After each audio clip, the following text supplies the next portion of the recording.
If you're looking for real girl power, search no further. In the Avatar universe, we're introduced to several avatars, with some of the most powerful being the females of the cycle.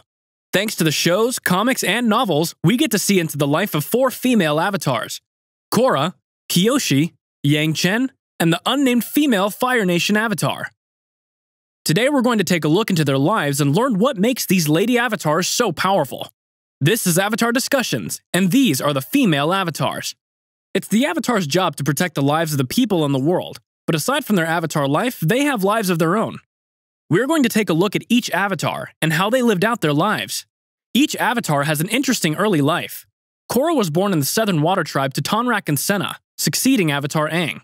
When she was 4 years old, the White Lotus was informed that the Avatar was in the Southern Water Tribe. There they went and found Korra, who displayed 3 of the 4 bending elements, and they knew that she was the new Avatar. Her most notable teacher was Katara, who led her to mastering waterbending. As news of the Avatar spread across the world, so did the threat to Korra. The Red Lotus, with the exception of Unalaq who got away, were arrested and imprisoned for 13 years. Korra was then put on high guard and forced to stay in the Southern Water Tribe until she mastered all 4 elements. She met her animal guide Naga a year or 2 later, and stayed in the South until she turned 17. Moving back to Avatar Kyoshi, Kyoshi was born to Jessa and Hark in an unnamed Earth Kingdom town, preceding Avatar Kuruk. Her parents were a bit unusual, as her mother Jessa was a renegade air nomad nun, and her father was descended from a distinguished but impoverished line of Earth Kingdom actors. They constantly moved around, never staying in one place for too long. Sadly, when Kyoshi was 5 or 6, her parents abandoned her with a village in a rundown town outside of Whaletail Strait.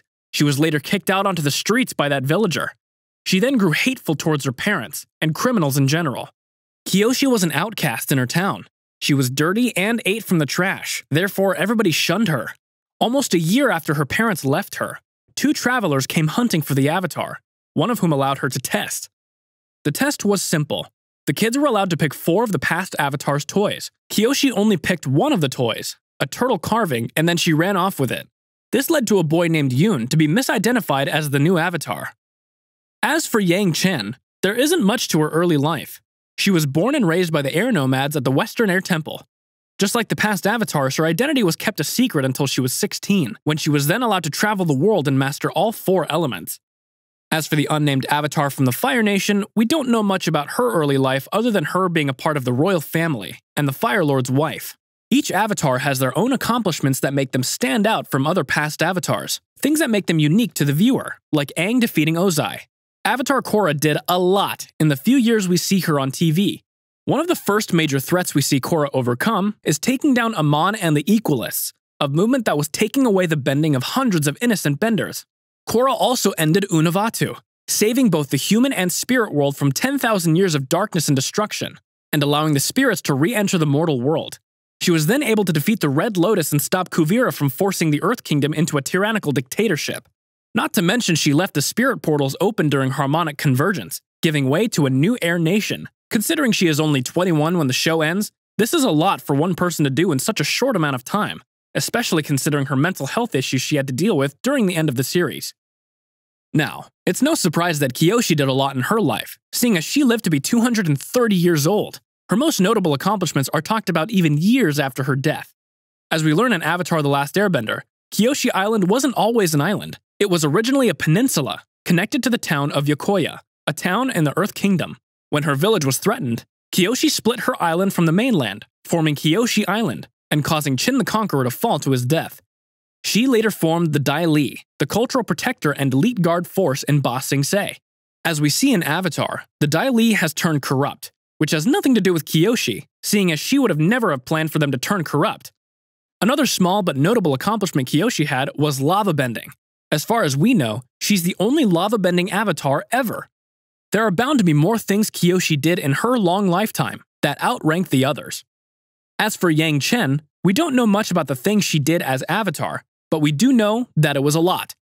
Most notably, protecting an Earth Kingdom city from Old Iron, a troubled spirit who wanted revenge on the people for killing his love. Due to her devotion to being the Avatar, no wars or battles broke out for an entire generation after her passing. She was immortalized in statues all around the world.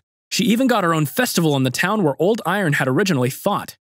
Like we've mentioned time and time again, we don't know much about the unnamed Avatar, so we can't really speak on what she did during her time as the Avatar, But like the other female avatars, we can assure you that it was remarkable. Now, when talking about how each avatar impacted the world, it's important to highlight how the world turned out after they were gone. Sadly, we don't know what the world was like after Korra's death. Legend of Korra ends when Korra is 21 years old, and as far as we know, she went to live on for another 80 to 90 years. There are no canon avatars following Korra, so there is no example of what the world is like. As for Kyoshi, she set the world in an amazing spot for Roku. Kyoshi lived to be 230 years old, which is a very long time even for the Avatar world, so it's common sense that she was able to do a ton in her long life. After her death, the world entered into an era of peace. There were no wars among the people and the world was in good standing. It's not until later in Roku's life with the peace that Kyoshi achieved was interrupted by Fire Lord Sozin, which resulted in the 100-Year War. When it comes to Yangchen, there is a common misconception about the world after her death. It wasn't as perfect as people imagined it to be. While Yangchen did amazing warding off the spirits that were an immediate threat to the people, she overlooked the dark spirits that were looming. When she died, Karuk didn't have to do much, seeing as Yangchen did an amazing job protecting the people. He did, however, realize the threat of the dark spirits. Karuk took to the dark spirits, which led him to neglect his other avatar duties, and ultimately led to his death when he was in his 30s. Some people see Karuk's death as Yangchen's fault, and that if she would have focused on future issues, he wouldn't have died so young, but we don't blame her.